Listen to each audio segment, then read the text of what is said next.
Hello students, welcome to my YouTube channel.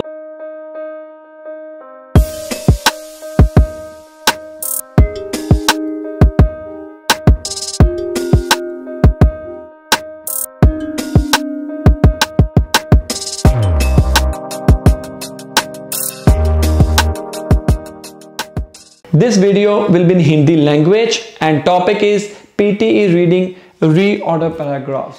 Reading में सबसे ज्यादा दिक्कत आती है स्टूडेंट्स को और आज का हमारा टॉपिक है रीऑर्डर पैराग्राफ्स।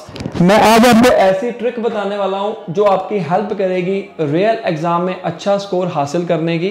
खास तौर के ऊपर रीऑर्डर पैराग्राफ्स में अगर आपको दिक्कत आती है तो इस वीडियो के बाद कुछ आपकी दिक्कत जरूर कम होगी। अगर आपको नहीं पता लगता है कि हमने इसको कैसे सॉल्व करना है विद इन 2 मिनट्स में, तो आज की ट्रिक को पूरा देखना ताकि आपका कंसेप्ट क्लियर हो जाएगा। हालांकि बहुत सारे टिप्स एंड ट्रिक्स होते हैं, उनमें से एक ट्रिक मैं आपको आज बताने वाला हूं जो मैं अपने स्टूडेंट्स को करवाता हूं अपनी पीटीई की पेड कोचिंग में। उनमें से एक ट्रिक आपको ये वाली मैं बताने वाला हूं। उस ट्रिक का नाम है नाउन प्रोनाउन ट्रिक। अब सबसे पहले हम बेसिक रूल को समझते हैं। नाउन प्रोनाउन होता क्या है?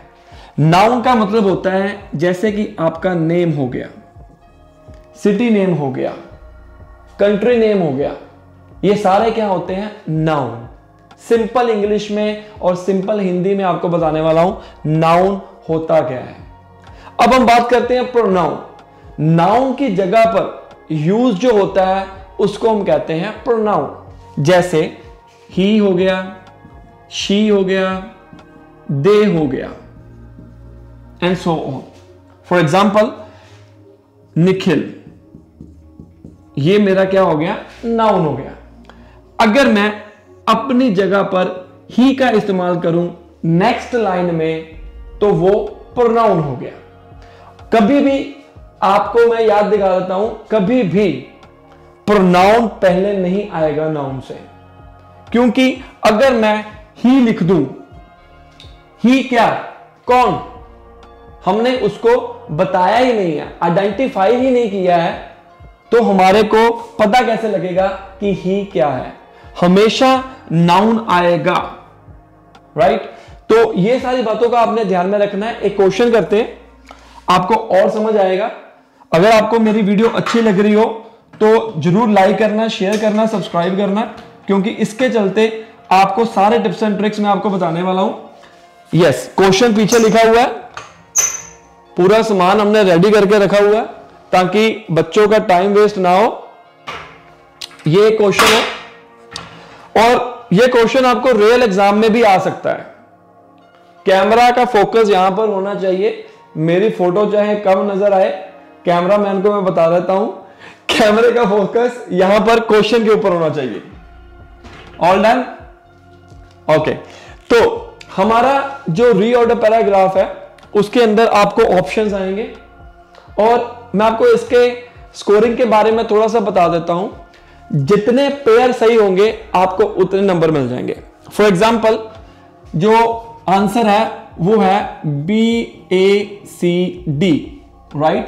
तो ये कितने नंबर का क्वेश्चन हो गया?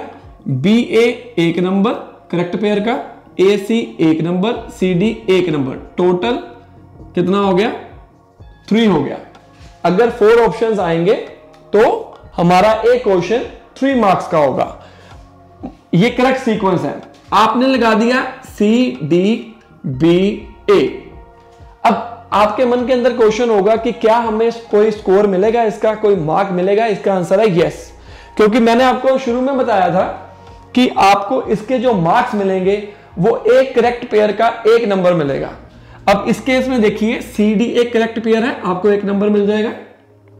BA करेक्ट पेयर है, आपको 1 नंबर मिल जाएगा, ये देखिए।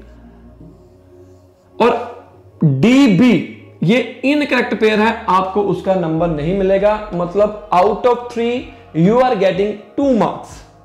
तो अगर आपका टारगेट कुछ भी है, 50 ईच का है, 65 ईच का है, 79 ईच का है, इस टॉपिक के अंदर फंस जाते हो, नहीं पता लगता कि स्कोर क्यों नहीं आ रहे हैं, तो कोशिश करो कि आप करेक्ट पेयर बनाने के लिए इतने कैपेबल हो जाओ, चाहे आपको पूरा आंसर ना पता लगे, हमारे को कुछ तो हासिल होगा। Something is better than nothing. तो अब हम एक क्वेश्चन करते हैं। क्वेश्चन आपकी आंखों के सामने है। हमारा पहला स्टेप क्या होगा? हमारा पहला स्टेप ये होगा कि हमने पूरे के पूरे ऑप्शंस को फर्स्ट से लेकर एंड तक रीड जरूर करना है। अगर आप रीड नहीं करोगे आपको पूरी स्टोरी नहीं पता चलेगी। ओके, तो आप इस क्वेश्चन को सॉल्व करने की कोशिश करिए नाउन पर नाउन ट्रिक के जरिए। मैं आपको एक क्वेश्चन करवाता हूं, आपको पता चलेगा इसको सॉल्व कैसे करना है। अब हमारा जो ट्रिक है वो क्या है? Noun pronoun trick. इसके अंदर एक ये भी कंडीशन रहती है कि हमारे पास रीडिंग में म्यूचुअल टाइम होता है। अप्रोक्सीमेटली 25 मिनट से लेकर 30 मिनट्स के बीच में आपको प्रॉपर रीडिंग करनी पड़ेगी पूरी। और रीडिंग के अंदर हमारे पास 5 सब मॉड्यूल्स होते हैं, multiple choice, multiple answer, single answer, जो कि अनइंपॉर्टेंट है, उसके ऊपर ध्यान मत लगाना। रीड द पैराग्राफ को सॉल्व करने के लिए 2 मिनट्स का टाइम लीजिए, इससे ज्यादा मत लीजिए, अदरवाइज आपको बाकी सब सेक्शंस जैसे फिलिंग द ब्लैंक्स 2 तरह के होते हैं, उनके ऊपर टाइम बहुत कम मिलेगा। तो हमारा टारगेट ये है, we have to solve 1 read the paragraph in 2 minutes और बिफोर 2 मिनट्स, राइट। तो हमारा फर्स्ट स्ट्रेटजी क्या होगी? हम पूरा का पूरा क्वेश्चन पढ़ेंगे। अब देखिए, aboard the ship Discovery Hudson. Hudson क्या है? हमारा नाउन है। लेफ्ट इंग्लैंड इन अप्रैल 1610, हमारे को नाउन पहले पे मिल गया। अब यहीं पर आपने डिसाइड नहीं करने लग जाना कि यही वाला जो ये वाला ऑप्शन है वो पहले नंबर पर आएगा। हमें पूरे के पूरे पढ़ने हैं। मैं आपको थोड़ा सा टाइम देता हूं, आप इसको सॉल्व करने की कोशिश करिए। कैमरा चाहे पास आ जाए ताकि बच्चों को अच्छे तरीके के साथ दिखे। आपको थोड़ा सा टाइम देता हूं, इसको सॉल्व करिए, फिर मैं आपको एक्सप्लेन करता हूं। पूरा का पूरा रीड करिए। अगर आपको अच्छे से नहीं दिख रहा है तो मैं एक्सप्लेन कर देता हूं। Aboard the ship Discovery Hudson left England in April 1610। He and his crew, which again included his son John and Robert Jewett, made their way across the Atlantic Ocean. After skirting the southern tip of Greenland, they entered what became known as the Hudson Strait. The exploration then reached another of his namesakes, the Hudson Bay.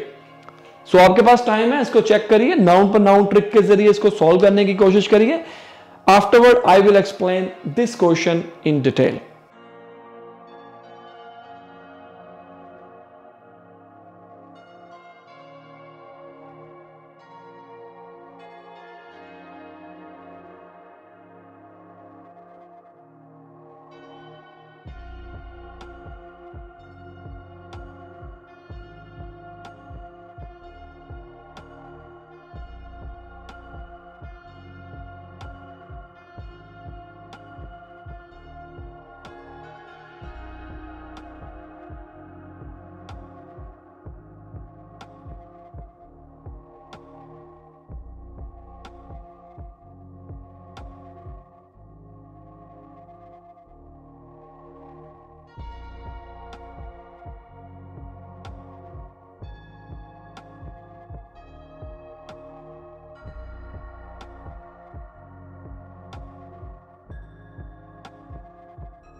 I hope आप सभी ने अपना ये वाला question solve कर लिया होगा।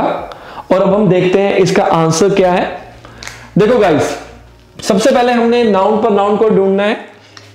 ये हमारा हो गया नाउन। ओके, अब हमने सबसे पहले ढूंढना है कि इंडिपेंडेंट सेंटेंस को फर्स्ट पे रखना है, ताकि इंडिपेंडेंट सेंटेंस क्या होता है? जिसको जरूरत नहीं होती है किसी और के साथ मिलकर बात बनाने की। सिंपल सी बात है, ठीक है। इंडिपेंडेंट वो पहले नंबर पर आएगा, उसके बाद डिपेंडेंट आएंगे। अब जैसा कि मैंने आपको कहा था, अब इस ऑप्शन में चेक करिए, ही एंड हिज क्रू। अब ही क्या है? प्रोनाउन है। ठीक है, तो ये पहले नंबर पर नहीं आ सकता। After skirting the southern tip of Greenland they अगर मैं इसको पहले नंबर पर लिखता हूं तो दे किसके लिए इस्तेमाल किया गया? अनडिफाइंड है, बताया ही नहीं उसने कि दे किसके लिए इस्तेमाल किया गया। ओके, हमारे को ये तो पता लग गया ये प्लूरल के लिए इस्तेमाल किया गया है, बंदे बहुत ज्यादा हैं तभी इस्तेमाल करते हैं हम दे, सिंपल सी बात है। The exploration then reach then तब रीच्ड अनदर ऑफ हिज कौन है? पहले नंबर पर तो आ ही नहीं सकता ये भी, तो ये भी फर्स्ट नंबर पे नहीं आएगा, ये भी नहीं आएगा, ये भी नहीं आएगा। इन तीनों के अंदर कुछ ना कुछ कभी प्रोनाउन है, अनडिफाइन है, बताया नहीं गया है, तो फर्स्ट नंबर पे हमारा क्या आएगा? ए आएगा। मैं यहां पर लिख रहा हूं आंसर। अब इसका कनेक्शन बनाते हैं बाकी सेंटेंसेस के साथ। All good. हडसन क्या है? एक बंदे का नेम है और इसका कनेक्शन बन गया किसके साथ? ही के साथ। हडसन एक मेल है और उसका कनेक्शन ही के साथ बन गया। नेक्स्ट स्टेप में देखिए, he and his crew, Hudson और उसका crew, which again included his son, उसने अपने सन को भी इसमें ऐड कर लिया। And Robert Juet made their way across the Atlantic Ocean, मतलब ए के बाद हमारा सीधा बी आ रहा है, सिंपल सी बात है। All good. अब कितने सारे बंदे हो गए? एक ये हो गया, उसके क्रू में भी बंदे होंगे और इसका सन भी हो गया, जॉन भी हो गया, रॉबर्ट भी हो गया, कितने सारे बंदे हो गए? प्लूरल हो गए। तो क्या मैं इसको ये कह सकता हूं ये सारे के सारे बंदे का डिनोशन हमने ये इसके ऊपर जाता है दे के साथ। कितने सारे बंदों को हम दे कह सकते हैं, प्लूरल है, राइट। तो इसके बाद क्या आ गया? हमारा आंसर सी आ गया। और एंड में क्या बचा?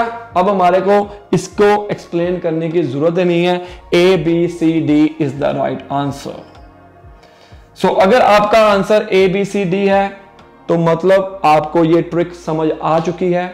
अगर आपको ये ट्रिक समझ नहीं भी आई है कोई प्रॉब्लम नहीं है, ये ट्रिक के जरिए आप रीऑर्डर पैराग्राफ्स को सॉल्व कर सकते हो, क्योंकि रियल एग्जाम में कई बार किसी पर्सन का नेम आ जाता है, कंट्री का नेम आ जाता है, तो ये ट्रिक जिसको हम कहते हैं नाउन प्रोनाउन ट्रिक आप इस्तेमाल कर सकते हो, राइट। एक छोटी सी ट्रिक थी, आपके बहुत काम आएगी ये ट्रिक। इसके अलावा रीडिंग के स्कोर्स बाकी सब सेक्शंस में भी होते हैं गाइस, बल्कि मैं ये कहूंगा all modules are interconnected with each other.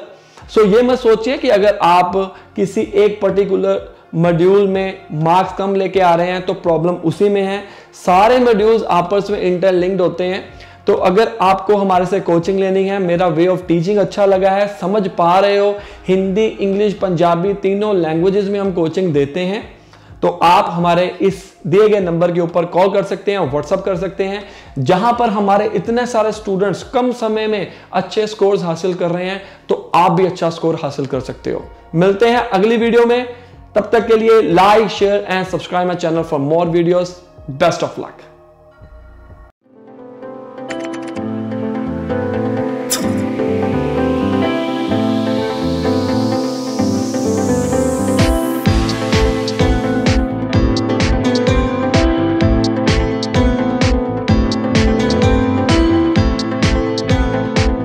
बहुत सारे ऐसे स्टूडेंट्स हमारे पास आए जिनकी इंग्लिश बिल्कुल वीक थी, लेकिन उन्होंने भी हमारी ट्रिक्स के जरिए अच्छे स्कोर्स हासिल किए हैं।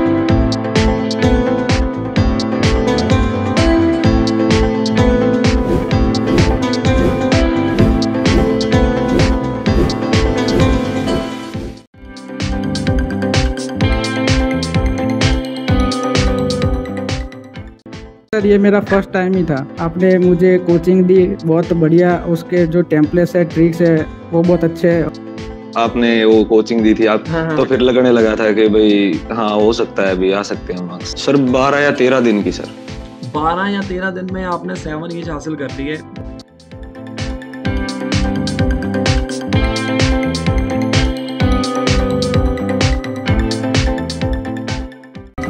थोड़ा होना चाहिए कि ਵਧੀਆ ਲੱਗਿਆ।